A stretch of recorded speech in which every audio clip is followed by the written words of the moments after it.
people. One of the things that I do recognize is that I am the last person between you getting home tonight. So I will keep it brief.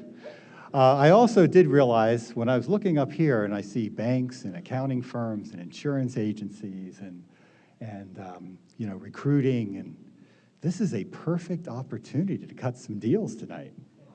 We can get some of you guys, the banking guys over in one corner, so the nominees, we can do some work tonight. I do want to, bring up though that, through the years, Sunrise Growers was a tremendous turnaround and did very well.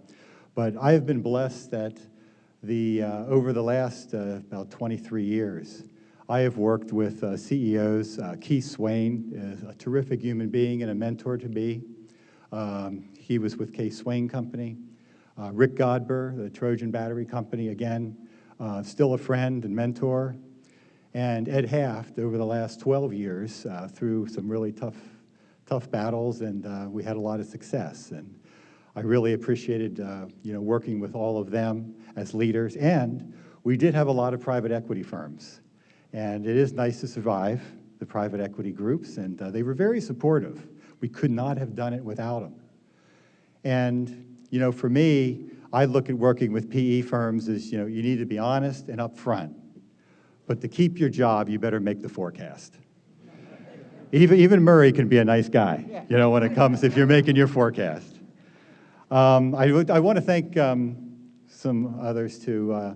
My wife, 36 years married, so she obviously knows all of the late hours working. Because I think a lot of you know how many hours can be put in, and not only if you do transactions, it's even more. Roxanne Fuller's here tonight. She's the Vice President of Finance that's been with me for over 11 years at Sunrise Growers, and we couldn't have done it without her. She was really an integral part of bringing us back to profitability, and it's been a pleasure to work with.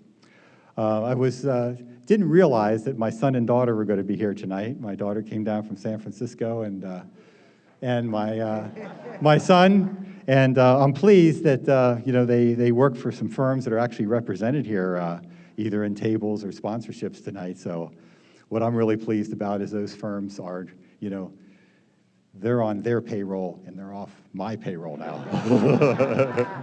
So Jordan and Justin, you've been great, and as a part of the family. So I want to thank you. One of the things that I've learned in recent years is that I look around in a meeting room, and I look around, and I've been thinking, I'm the oldest guy in the room now, and so I see that a little more often. And yes, some of you laugh a little bit, but you're either there or you're going to be there very quickly. And I think what we have an obligation, it's, when you go through a lot in life, and those experiences sometimes can be very harsh, but those harsh experiences really teach you a lot.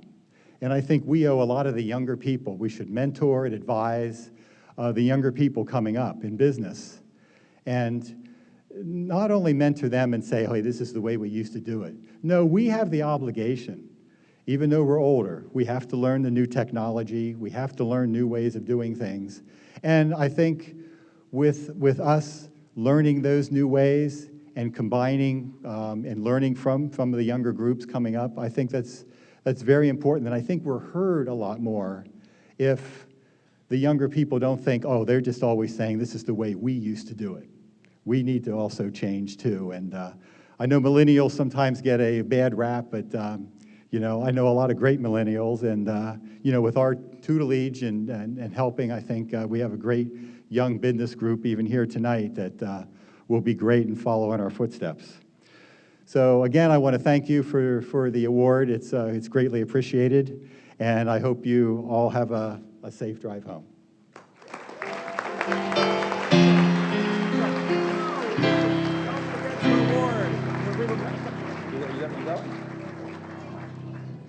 Congrats, Joe.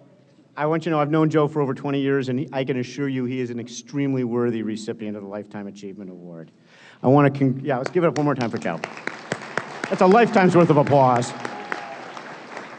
I want to congratulate all of our nominated CFOs for their outstanding professional success. I want to thank all of you other folks who came out here tonight to celebrate them and to celebrate this event, and you took time out of your busy schedules in order to recognize the role that CFOs play in our business community, and I think that's fantastic. And now, in just a few seconds, we're going to find out who gets to take home the beautiful centerpiece. And I know that's why you all came here tonight. It wasn't for the awards, it wasn't for the dinner, it was for the centerpieces. So now, the man who's going to tell you that, the one and only, the publisher, Richard Reisman.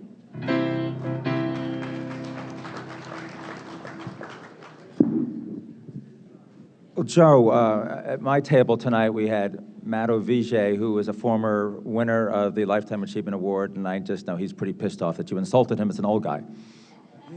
But we had great award recipients again this year, and I just want to congratulate all the winners and all the nominees.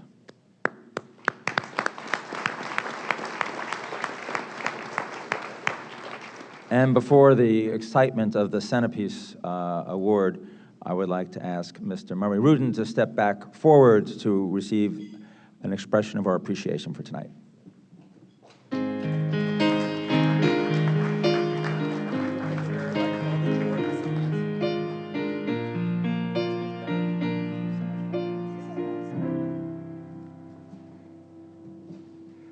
Thank you, Murray, for gracing us tonight with your Master of Ceremonies humor and wit. And thank you to the Surf and Sand Resort for providing the gift for Murray's weekend stay at the resort. The good news is we have 5 great award recipients tonight, but it's also very cool that we had to overlook some great nominees, and so we have great winners to look forward to in the future. I'd like to thank at this time the people at the Orange County Business Journal who helped make this event go so smoothly and work so well. Tiffany Benando, Jane Kennedy, Julie Vo, Tanya Halata, Summer Bowles, Kim Lopez, Corinne Decker. Bobby's sick, but let's thank him anyway. It wasn't his fault. Cynthia Newcomb, Shelley Asher, and Steve Gall. And finally, what Murray was referring to, this isn't it. Would all the award recipients please come forward now so that we can take your picture afterwards. And then finally, I've been asked to direct your attention to the back cover of the Orange County Business Journal that's at your seat. And if there's an orange dot on your back cover, then that centerpiece on the table belongs to you. Thank you for coming. I hope to see you all next year. There's an orange dot. You get the flowers. Good night, everyone.